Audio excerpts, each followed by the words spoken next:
O novo presidente do Tribunal de Contas do Estado tomou posse e garantiu uma atuação mais ativa da Corte. Fernando Guimarães também antecipou que o TCE vai acompanhar a discussão sobre a modelagem do pedágio. O conselheiro foi o único candidato à cadeira na eleição realizada no final do ano passado. Além de Fernando Guimarães, também formaram a chapa a vencedora Ivens Linhares como vice-presidente e Ivan Bonilha como corregedor-geral do tribunal. A cerimônia de posse foi realizada ontem na sede do Tribunal de Contas aqui em Curitiba e contou com diversas autoridades dos poderes judiciário, executivo e legislativo. Fernando Guimarães vai assumir a presidência no lugar do conselheiro Fábio Camargo. Ele já foi presidente do Tribunal de Contas do Estado entre os anos de 2011 e 2012. Além disso, foi vice-presidente entre os anos de 2009 e 2010 e corregedor-geral da Corte em 2 oportunidades. Antes de participar da solenidade de posse, Guimarães conversou com a equipe do Jornal da Manhã. O novo presidente ressaltou que pretende atuar para que a Corte tenha um papel mais ativo no Estado. E eu vejo o tribunal não como um poder moderador, não é isso, mas ele tem a moderação técnica. Ele pode ser um agente muito ativo nos conflitos que eventualmente envolva análise técnica e informações estratégicas de qualidade. Então nós temos que ter uma postura mais ativa nas grandes discussões, consultas públicas, audiências públicas, valorizar, uma das minhas marcas agora, o planejamento e não só a fiscalização. A colaborar no planejamento, principalmente o planejamento dos municípios, com a Agenda 2030, com ferramentas novas, com auxílio de informações e também aprimorar os canais de comunicação. Eu acho que está faltando muita demanda para nós. Não estou falando dos jurisdicionados, mas dos atores da sociedade civil, dos poderes públicos, também demandar a participação do tribunal, não só na fiscalização. Fernando Guimarães também ressaltou que o Tribunal de Contas vai continuar acompanhando o processo de discussão do novo pedágio no Paraná. As estradas que estão no território do Paraná, grande parte delas, os 2/3, são federais. Depende da atuação do governo do Estado, mas é lógico que nós temos que buscar soluções para a comunidade dos usuários das estradas do Paraná, independente da União Federal ainda não ter definido um modelo para as concessões. E isso a gente buscou tanto no encerramento das concessões, como nos processos que estão em andamento, de recomposição de obras não realizadas, enfim. Isso é um assunto muito complexo, porque teve uma intercorrência ao longo de 30 anos, judicial, de revogação, unilaterais, etc. Então, como eu disse, nós vamos tentar colaborar com isso. No encerramento do pedágio já fizemos isso com aquelas recomendações. Então, acho que essa é uma função fundamental.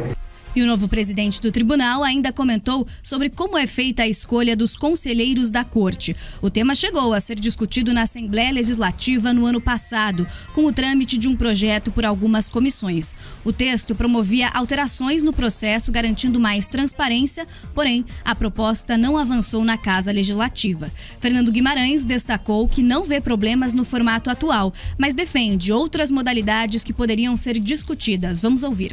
Não vejo malefício nessas coisas. Vejo que existem outras modalidades que poderiam ser objeto de reforma constitucional. Eu sempre defendi uma posição de um equilíbrio entre o poder executivo e o legislativo na escolha.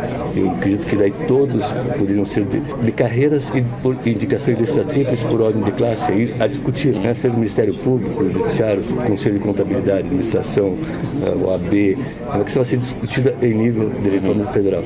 Aí lista tríplice, as entidades indicam 3 nomes, o governador escolhe, a Assembleia referenda. Então você tem um equilíbrio entre as matérias afetas ao tribunal, representantes de classe, mas esse, como eu disse, é um modelo que eu defendo há muito tempo.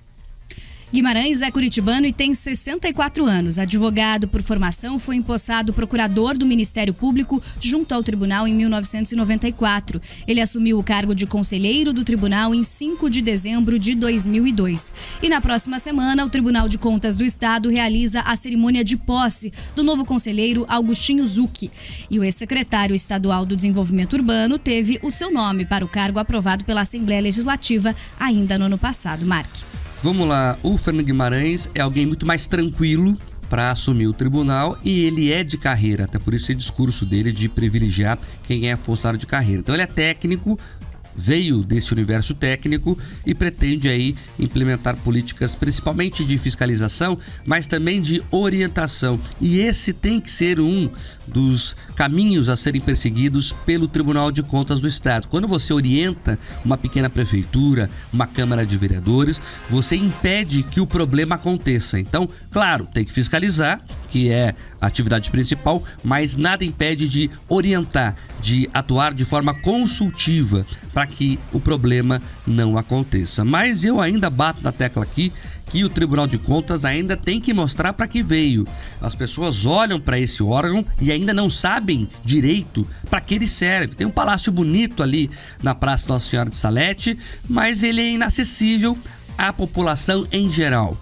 O Tribunal de Contas melhorou muito nos últimos anos, é inegável, mas ainda falta atingir a população em geral, porque afinal de contas o Tribunal de Contas tem que servir ao cidadão comum, porque é dele que sai o dinheiro que o tribunal fiscaliza.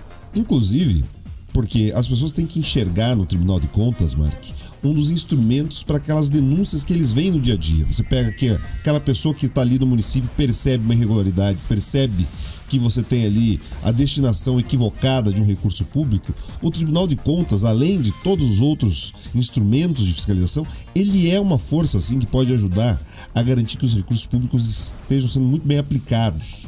Quando você traz esse caráter de orientação, de formação e preparação para os pequenos municípios, você consegue começar a separar aquelas pessoas que erram por um desconhecimento e daquelas pessoas que erram por dolo, porque têm intenção, estão ali preparados para assaltar o erário público. Então, esse papel que o Fernando vem trazer, que o conselheiro Fernando Guimarães vem trazer, até porque ele é experiente, ele já presidiu a corte em outros momentos, ele circula muito bem com essa classe política, então ele vai trazer um pouco mais de, teoricamente é o que se espera, né, pelo menos a avaliação dos atores ali, que ele vai trazer um pouco mais de serenidade, inclusive no relacionamento, não só com esses pequenos municípios que a gente citou no aspecto formativo, mas também com as grandes cidades.